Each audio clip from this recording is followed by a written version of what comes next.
start on this. Okay. So, welcome to this beautiful opportunity, to this beautiful webinar with a very special guest today at Artes Expresivas Latinoamérica. Bienvenidos todos a este hermoso webinar con una maravillosa invitada que se llama Aisha Radwan, quien nos acompaña desde Egipto. Y Aisha nos honra eh, con esta charla eh, a través de la que nos va a guiar eh, de una manera, en una exploración profunda de la sabiduría en las artes expresivas en paralelo con el antiguo Egipto y su conocimiento ancestral. Entonces, va a ofrecernos unas profundas perspectivas sobre cómo estas prácticas ancestrales pueden impulsar la sanación, la creatividad y la vida consciente en el mundo actual. And now in English, um, wait a minute. In English, we are honored to welcome Aisha Radwan Mahmoud as our speaker in the Artes Expresivas Latinoamerica webinar series, an expressive art therapist, psychotherapist, and educator. She will guide us through a powerful exploration of ancient Egyptian wisdom and expressive arts, offering profound insight into how this time honored practices can support healing, creativity, and conscious living in today's world. So, with that said, dicho esto, the webinar will be in English, okay? So, el webinar será en inglés. So, I really ask you to put your translation subtitles, a todos aquellos que necesiten traducción, por favor poner los subtítulos, y en el caso que no entiendan algo, por favor levantan su manita y me dejan saber, y con mucho gusto haremos la traducción. So thank you, gracias Aisha, thank you Aisha for being here with us. It's a real honor to have you, and it's all yours, your space. Thank you, Sylvia. Such a great honor to be with all of you.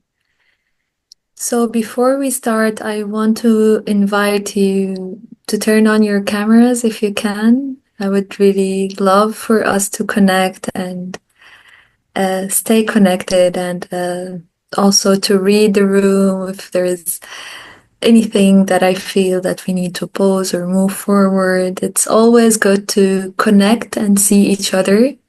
So if you would be able to turn on your camera, that would be great.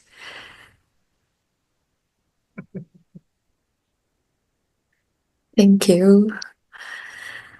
So before even introducing myself, let us be fully here. Let us really land and be here together.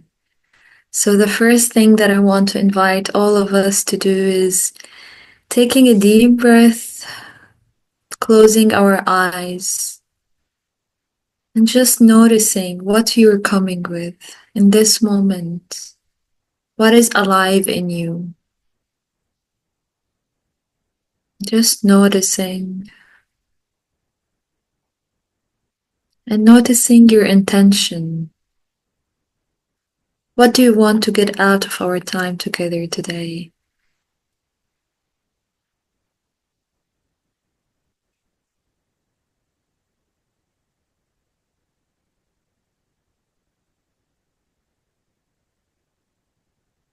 Take a deep breath and allow your body to notice this intention, to really land in your body.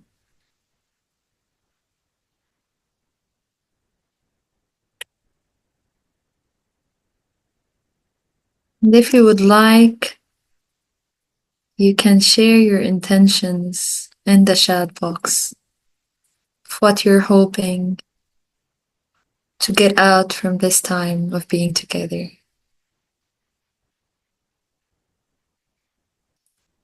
So today's time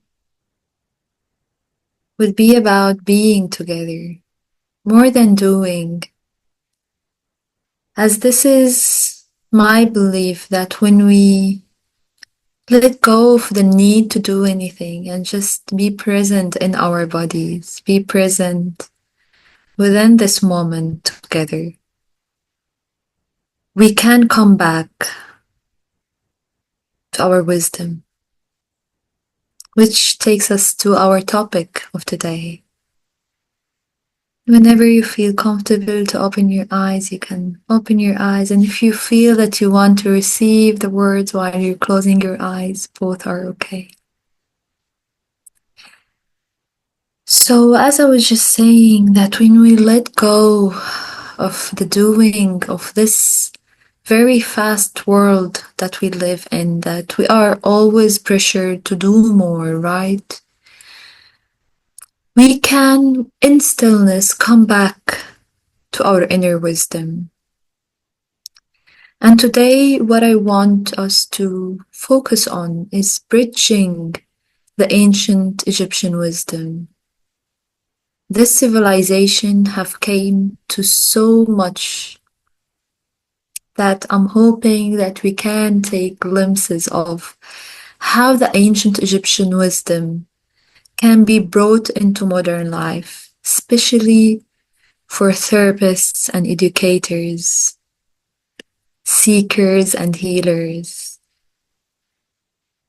So now that we truly landed, welcome again. It's an honor to gather with you today. And we will look into that intersection, this meeting of the ancient wisdom and today's life, and how we can take it into practice. I'm Aisha Radwan, and I hold a master's degree in psychology with a thesis topic of healing the effects of childhood trauma on adult women. I also am finishing the second master's degree from Liverpool University on science of psychology, and I'm a student in my PhD with a thesis topic of expressive arts therapy education. I serve as an expressive arts therapist, psychotherapist, and educator, and I founded my organization, Expressive Arts Egypt Organization, a few years ago, and also Bait Salam, which means home of peace, my holistic health center that invite us to find safe spaces between us and within ourselves, within our body. I also have the privilege of serving on the board as a board member of International Expressive Arts Therapy Association, IATA. Bless you. And I'm also an international committee co-chair of a wonderful community called Expressive Arts Without Borders. And together we will explore both this timeless feeling and this timely manner. This wisdom that we're speaking of is timeless. It goes beyond time, goes beyond ages. And this timely manner that now more than ever, and the challenges that the world is facing, we can truly benefit from coming to our hearts and our heart wisdom. and bridging the ancient Egyptian wisdom into our work today, in our modern life, and as therapists, educators, or even seekers of just wanting to come back to ourselves, wanting to come back to our wisdom and be deeply rooted in this creative traditions that our heart already knows. And in the sacred land of Egypt, a lot of things have started thousands and thousands of years ago. So today is a call of remembrance, remembering the roots, remembering to restore the knowledge that once held civilizations to flourish in harmony. And how could we benefit from that in today's work? Those who just joined us again, and everyone, I would truly love to see your faces. If you can turn on your cameras, that would be great. And I was just introducing myself. I'm Aisha Radwan, expressive arts therapist and educator. Welcome, welcome. And in this webinar, we will explore how the ancient Egyptian concepts of healing, symbolism, ritual, art, embodiment, all of that can truly be beneficial today. So it's not a cultural nostalgia. It's truly this reawakening to something that we as civilization had more than 4,000 or 5,000 years ago. And that listening closely to the echoes of what you truly know in your heart is true, this understanding of your human psyche that can be woven into the body and the divine. How could we bring forth that power into ourselves? So I will start by sharing a very short video, but before we move forward, I would like to know that everyone understand everything that we have spoken of so far. And please, again, I'm reminding you, if I'm speaking too fast, if you need translations, we would always love to support you understanding better.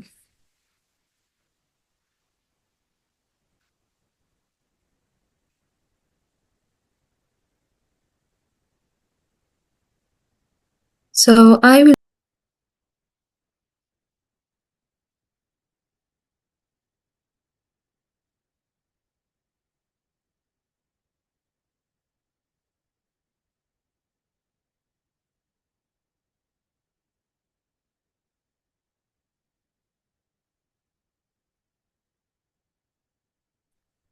You see the presentation?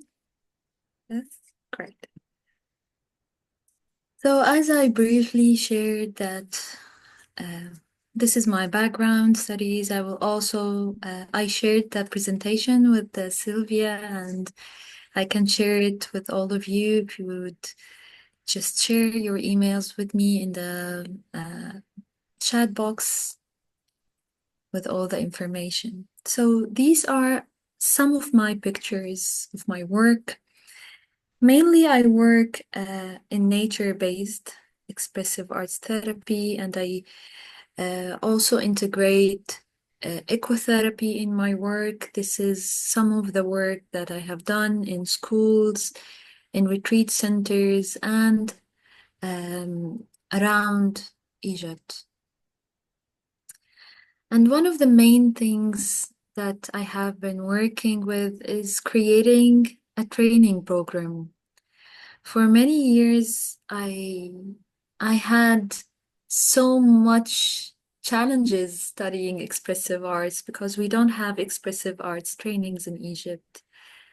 So I worked on building a training program that is 400 hours, and our second cohort just graduated. We had 40 students in like 20 in each cohort, coming from all over the world. And I did this wonderful program in collaboration with Marcus Scott Alexander and many teachers from around the world. Here you can find Roxana in the very middle here. As a part of creating opportunities for my students, I created the first edition of Expressive Arts Egypt festival, bringing people from all over the world. Firstly, to see Egypt, I created a retreat that is repeating again next September, if anyone is interested to join us in coming to Egypt. And then we did the festival where people came from all over the world to explore this bridging of wisdom between the ancient Egyptian wisdom and today's modern life. And as I was saying about Beit Salam, these are the two cohorts that I was just speaking of. And I built Beit Salam with the intention of creating this community that I'm hoping will grow beyond borders. Now more than ever, we need to feel that we belong. We need to feel that we belong to a community, to a larger universal community. And Beit Salam is a place that people can feel that they belong to, and also for us to remember to feel that belonging within our own body. I have delivered online and in-person lectures all over the world. I have been a faculty member in India, living in India for 1 year, teaching expressive arts, and I had given different lectures in Ukraine, in Harvard University in Ukraine, and in the Russian Festival, and Knowledge Hub and the American University in Egypt, and also Iran, Russia, and Florida, as well as the UK in Salford University.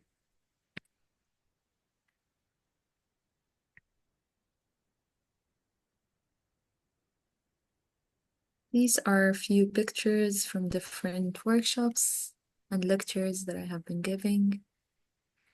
And I always love to think of this bridge between play and presence. And this is where I believe this exploration, this curiosity of looking into how we can look at all of these different things within ourselves in a playful way, whatever, if it's something that is bothering us, something that is heavy, an emotion that we don't know how to look at. I believe to really foster personal growth, we need to look with curiosity and playfulness to everything that we go through. And this is where I find the expressive arts is rooted in that playfulness, in that exploration. And through the journeys that I create, I always encourage people to explore themselves, express themselves, and have compassion towards whatever is present, and to always have active imagination, because this is what allow us and support us in creating solutions and problem solving, and how to actively participate in finding new ways and that newness and that exploration to anything that we're going through. And to always pay attention to our mind-body connection and how that everything we go through emotionally can affect our bodies, can affect us physically, and vice versa, and the other way around. So the importance of engaging our senses, assisting regulation, and inviting the third, inviting this different range of play is the things that I have been building the work on and what we will explore today. And to always invite imagination into looking into symbols and how could they actually help us in understanding ourselves, not through the intellect, but through a deeper sense of knowing. So the creative process in my work encourages this exploration of thoughts and feelings, not to separate them from each other and not to separate them from our experiences, to truly allow a greater sense of self-awareness and understanding, and to really look into our inner world and the patterns that shapes our world is what create shifts in the dynamics in our lives. So using these different forms, this multimodal approach of expressive arts therapy truly help in this self-discovery journey that we will go through today, and creating pathways to self-regulate emotionally and also our thoughts, because this connection between our thoughts and emotions is what creates this tension, this anxiety, and all the different things that we can experience. So when we look again at that connection with attention and just looking with curiosity, we can truly shift that. So, with Alan Fogel theory that I believe is very much connected to our expressive arts therapy approach in multimodal, he speaks of how when we were kids that we truly explored the world with our hands, with our senses, with uh, like tasting the world and touching the world. And this is how we got to know about ourselves and the world around us. So, to truly have this embodied self awareness, we kind of come back to that wisdom that we had as kids, that wisdom that we can explore the outer world through our senses. And through that learning, we focus our intention again on focusing on our sensations. And through the art, we communicate these senses. If we are moving and we're hearing music, or if we're even tuning in with our breath, if we're touching the art materials or reading a poem and activating our voices and singing. So through all of that, we can truly have that art making and sense making relationship, because we can actually make sense of our realities through creating art and using our imagination.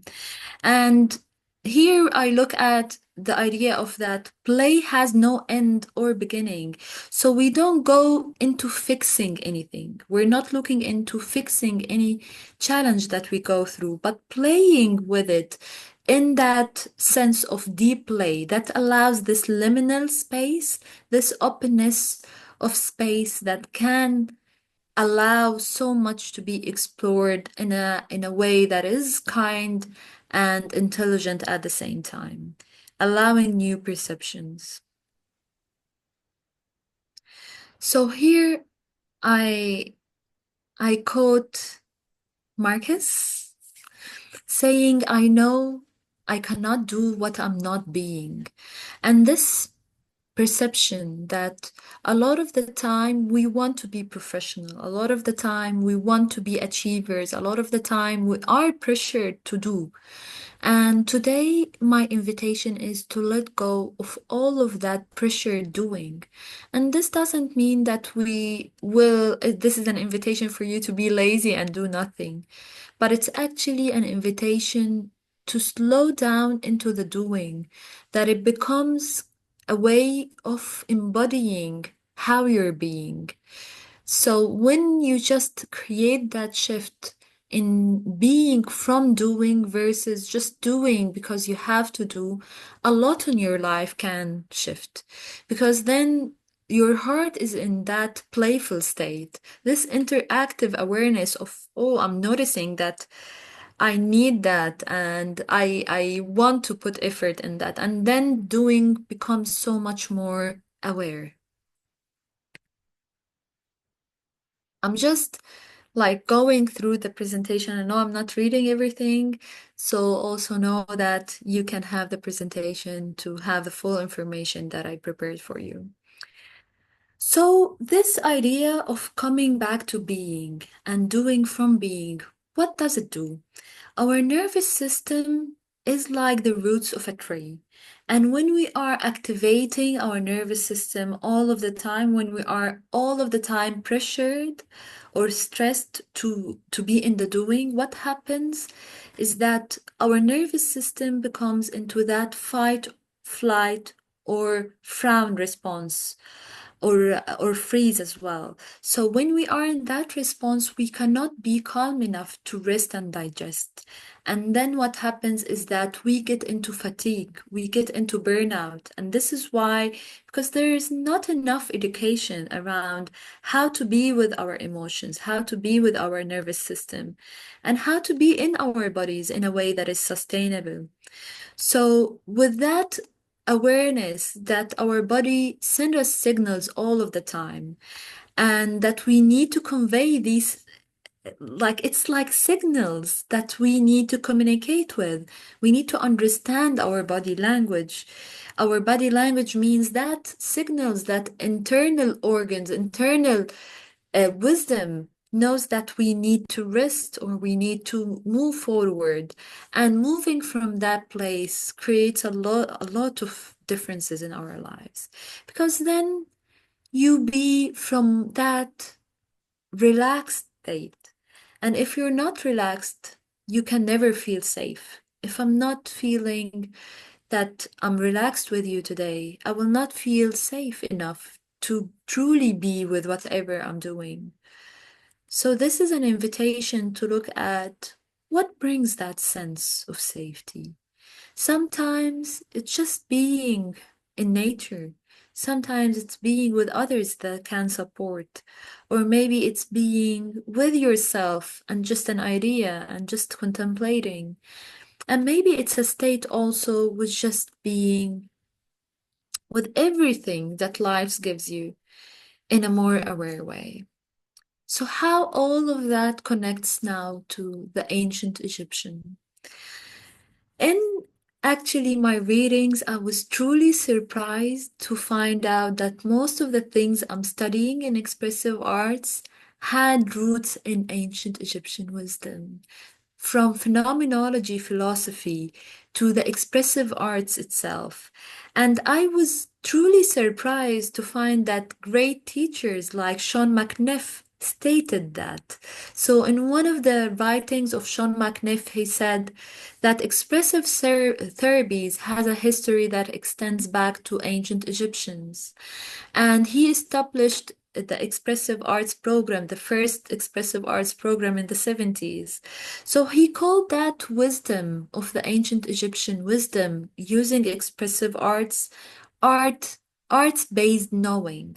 This knowing that I was just speaking of that is really easily accessed through the arts. And that integration of the arts and therapy creates that expressive arts connection. And this is like that was used in the celebrations before wars and with celebrations of a new king or with an achievement that they got or something that they built and so on. So from the Great Pyramids to all the different temples that they created, it continued to inspire awe and curiosity. And one of the other things that I learned as well is that actually having people visit Egypt and coming to Egypt to see all the monuments and so on isn't something new. It had been there since Hatshepsut. She would invite people to come and see the beauty of the temples and the monuments that they have created. And as I was just saying, that a new research indicated that Plato, aristocrat, and were truly right that philosophy and the term love of wisdom hailed from Egypt. So through the religious literature that they have wrote on the temples, they found that Egyptians developed this form of phenomenology. And phenomenology is the science of studying the moment, just looking at what is present in this moment, which is one of the main philosophies in expressive arts therapy. So they looked at the existence and the becoming and what is truly the sense of being in the moment. And from that, there is a lot of things that we can look at the wisdom of, like Ma'at. Ma'at had this cosmic order idea and how to make all things and all concepts of truth and justice be explained to the man in ancient Egypt. So Ma'at is like you can see her in carvings and paintings on the right side here is an ancient Egyptian goddess of law, order, justice, but she wasn't only a goddess of these beautiful principles. She was also established as a creation or a foundation of the society rules. So they had principles that everyone needs to follow in the whole country. And these, the main seven principles were truth, justice, harmony, balance, order, property, and reciprocity. And from that, there was much more. So these are 42 ideals of math. And I want to invite each of you just to see what was the first sentence, because this is something that we will work with later. Just pick one sentence that your eyes fallen into.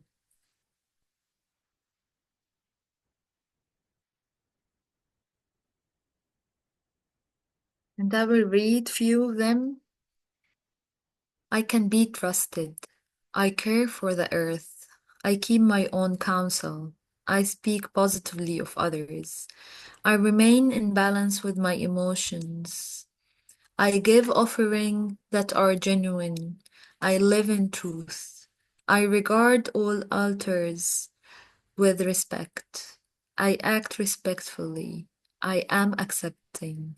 I follow my inner guidance.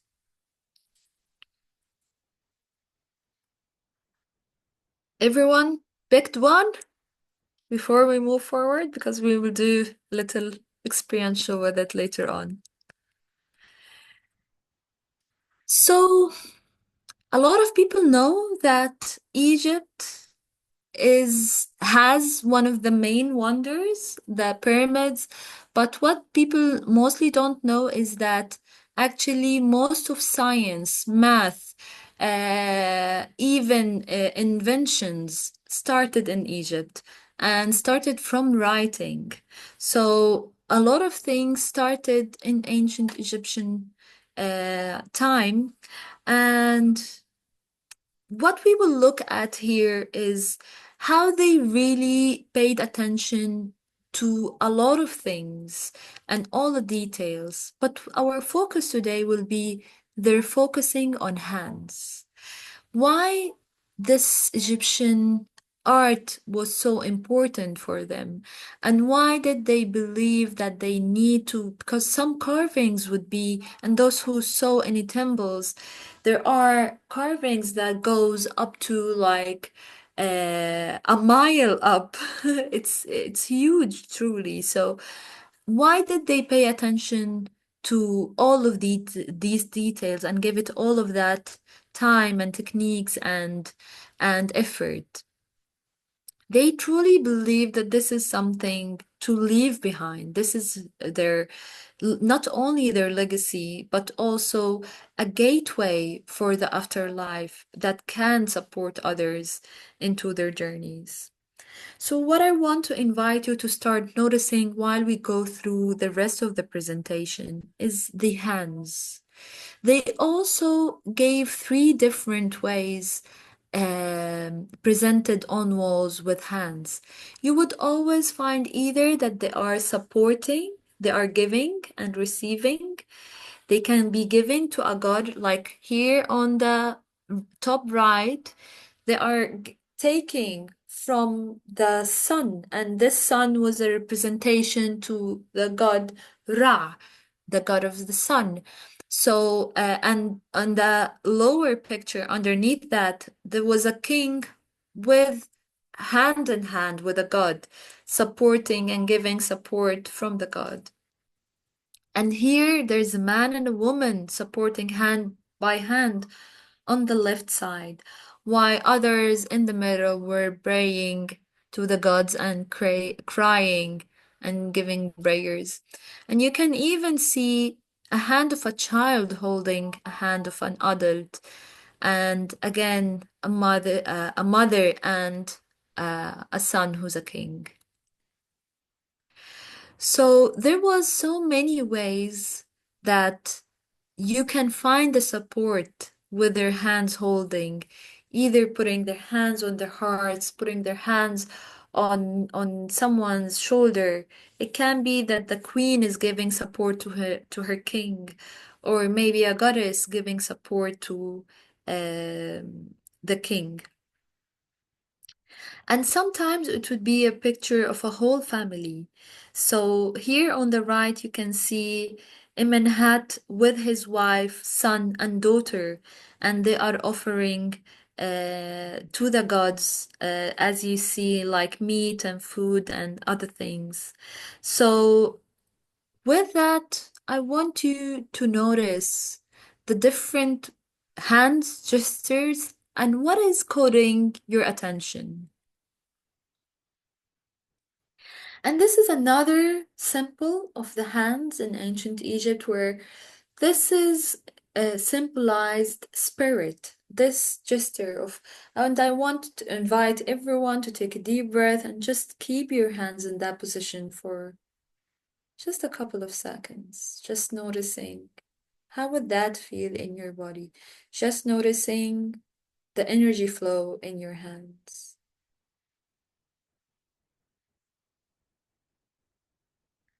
So if anyone felt it, you can feel the energy flowing through your hands when you're doing this gesture. And this represented power, energy, spirit, and life. And this was a symbol of Ka, which is the aspect of the soul.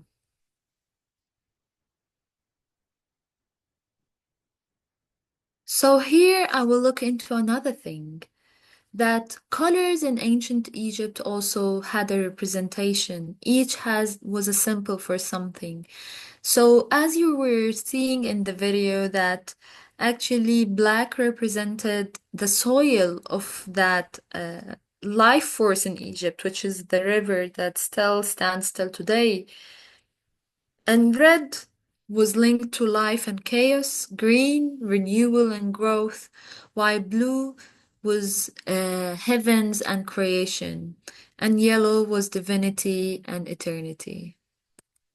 And they actually, by the way, the ancient Egyptian blue uh, was they invented the color blue, a color blue that was till years and years later wasn't found how it was created. So another thing is that all the arts started in ancient Egypt. So you can find like musical instruments. You can find dancers on the walls. You can find, of course, the painters and the person that you also saw in the video, the writer and the painter, the sculptor. And these are many of other instruments that still are used till today. So this is the very first harp that was ever created. The harp was actually created in ancient Egypt. Clappers, flutes, drums. So here we will look into another symbol, the key of life. With all of that being said, how could we feel that connection to today's life? What do we look at when we look at soul, when we look at life, when we look at all of these samples that they have explored, how could we connect it to our today's life? And when I'm speaking of these temples that they took like years and years in building, that took a lot of patience, that took a lot of presence in the moment. It wasn't just something that they would do overnight. It had a lot of passion and time. So that timeless manner that we were speaking of, and also timely because they were always creating tombs, so it needed to be done in a timely manner that the person would be buried in. So that sample, and it's very famous if anyone knows it, it's the ankh, and it can be called ankh, but it's in Arabic it's ankh, and it means the key of life. And this is what we will be exploring today in connection to our hands. Coming back to your intentions that we have set in the very beginning, what is it that you want to open into your life? What is it that you want to call into abundance today, right here and right now? I'm just going through for you to look at the hands again and how they made it in a different way, that each time they are supporting or giving support or receiving support in different ways with their hands.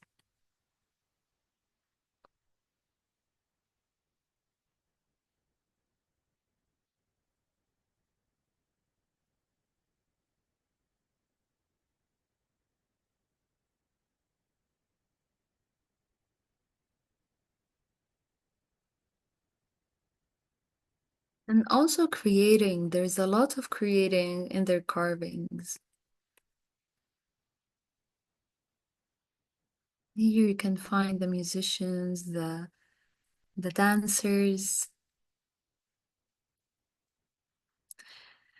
So now the questions would be the question I want to leave you with for this next 5 minutes is how many times you were touched by touching something? How many times did you allow yourself to be touched as much as you're touching something?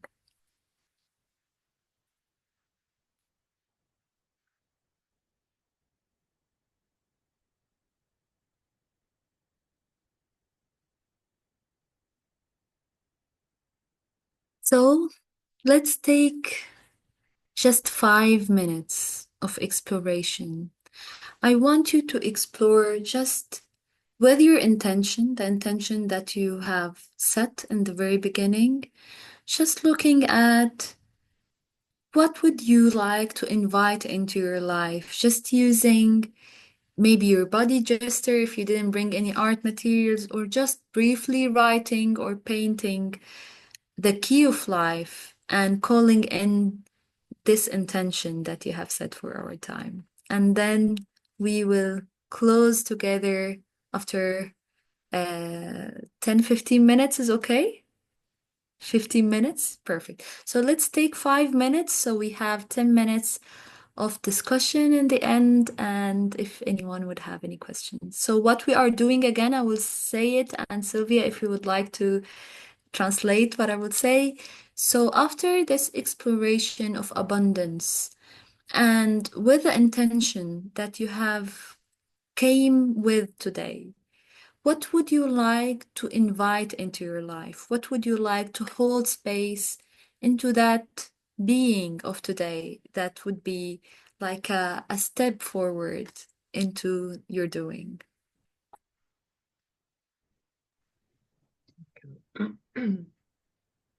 Does anyone need translation just in case? Because otherwise we just keep. Yes, I see some nodding. Wait, I don't, 1 second. Because I cannot see them. um, So I will repeat it again. We will just create a piece of art okay. that creates space for that intention that we came with and creating abundance with that key of life. Vamos a crear una obra, puede ser algo escrito, puede ser pintado, puede ser un movimiento, puede ser algo que sientas que se relacione a la intención que has traído a la sesión de hoy y I think, I think that was the instruction. Sí, creo que básicamente. And they can create it through drawing, they can create it through writing, or just creating even uh, found objects from around them. Pueden también utilizar, por ejemplo, objetos encontrados para la creación. O sea, no se limiten, eh, busquen esa, ese arte con el que se sientan más cómodos y lo expresan. And we're just taking 5 minutes so we can have 10 minutes for discussion. Ujú, tendremos 5 minutos nada más y ya luego entramos a la sección de preguntas y comentarios. Thank you, Sylvia.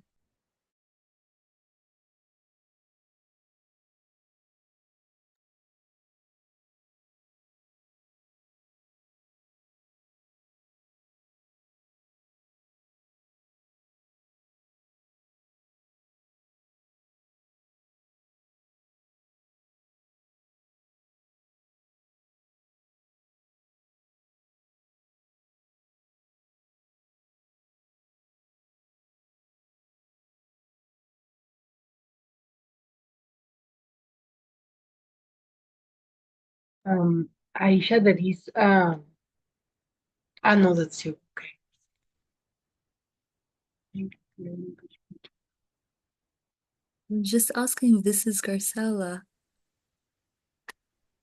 Is this you? Ah, I'm so honored you're here. I wasn't sure because of the name.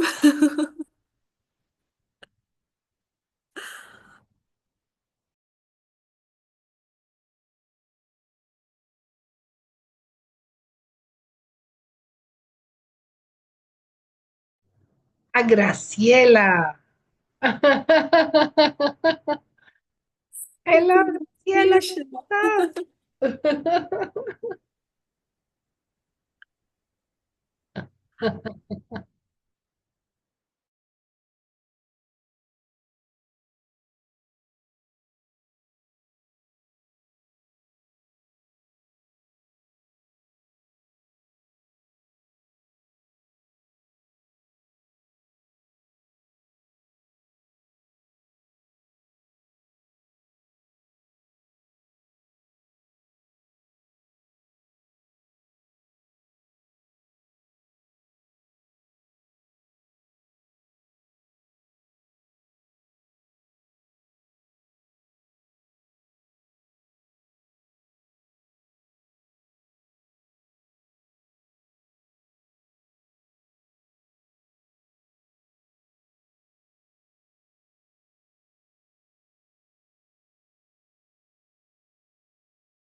Okay. Yes. And now just take few seconds to write another sentence. Looking at your image, allow it to speak of your intention now after this creation. Y ahora permítanse escribir otra frase eh, basado en la creación que acaban de realizar. Una última frase.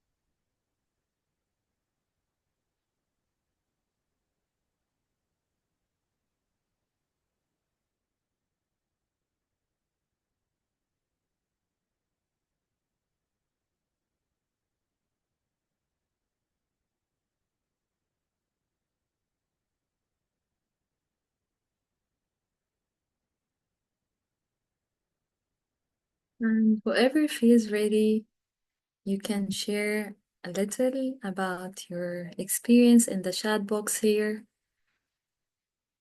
Maybe even writing one word or one sentence. It doesn't have to be in English. Los que quieran animarse a compartir pueden hacerlo en el chat box. No tiene que ser en inglés. Así que si quieren compartir una palabra, una frase, adelante.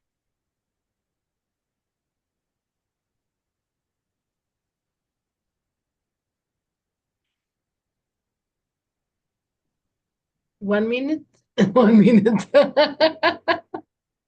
Un minuto para no abusarnos del tiempo que nos está regalando Aisha. So I also shared with you, I know that that was also shared in the group. I shared with you my Facebook page and my Instagram page. I would love to see your artwork. If you can also send me through email, I will keep my email here as well. I will share it as well with all of you. Right. Yeah. So that And Mhm. so let us make a closing all together. If someone would like to share, each of you would like to share even one word, or if you have a question before we close our time. Si alguien quiere compartir o bien tiene una pregunta, este es el momento, una pregunta, algún comentario, algo que quieran saber de los programas de Aisha en Egipto, cuándo comienzan, when do the programs in Egypt start and so on. This is a very important information. Yes. So the program, the training program is a 400 hours training program, and all hours are counted towards registration through IATA. And it will start in November, just right after the second edition of Expressive Arts Egypt Festival, which would be an international thing that I hope everyone would attend. And I actually was looking for your content, Crocella, so you can be a part of the festival as well. One of my main inspirations, personally. Graciela, ¿escuchaste? Sí, bien. Em, bueno, si tenemos algunas preguntas, podríamos hacerlas ahorita. Yo le acabo de preguntar sobre su programa, pero no sé si tienen alguna pregunta específica sobre la metodología. Sería el momento de aprovechar para hacerlo. Y si no, como ya son las 11, entonces daríamos eh, por cerrada la sesión, no sin antes agradecer a Aisha por su presencia, por honrarnos con la charla. I'm just saying that this is the last call for questions. Yes. If And also, if someone felt so inspired by ancient Egypt and wants to come to Egypt, Just note that we have a trip to Egypt that would be for 11 days from the 22nd of September to the 2nd of October. Beautiful. So this I was saying that this is the last moment that they can approach and take profit of the time to make questions and so on. And otherwise, we would like to close and not without thanking you, Aisha, for your presence. You have really honored us and our network with your beautiful lecture about the ancient wisdom from Egypt and your practice in expressive arts therapy. So it has been of amazing learning for me, and I hope and I know for everybody else as well, I guess, as it Thank is you so for much, me. Sylvia. So it's wonderful. Gracias, Aisha. Gracias, Aisha. Thank you, Aisha. Thank you so I much for just, being here. I couldn't unmute because I'm with the telephone and I could press unmute. So I can't share with you all. But thank you. Your voice, your presence is so sweet. Thank you. Thank you.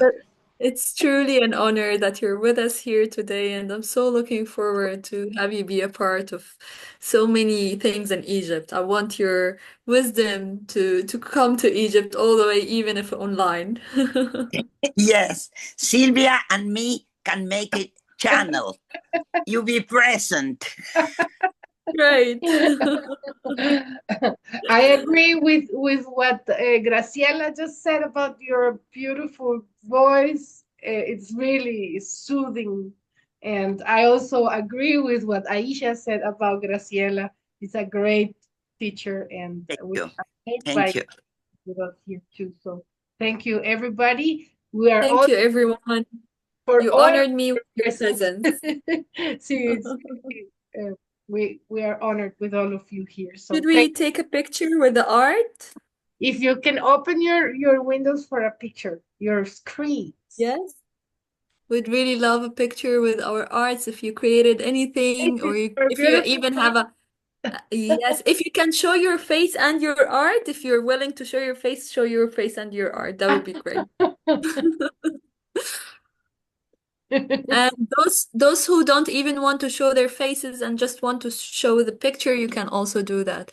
Let's give them a minute so they can turn on their cameras if they want to turn on their camera.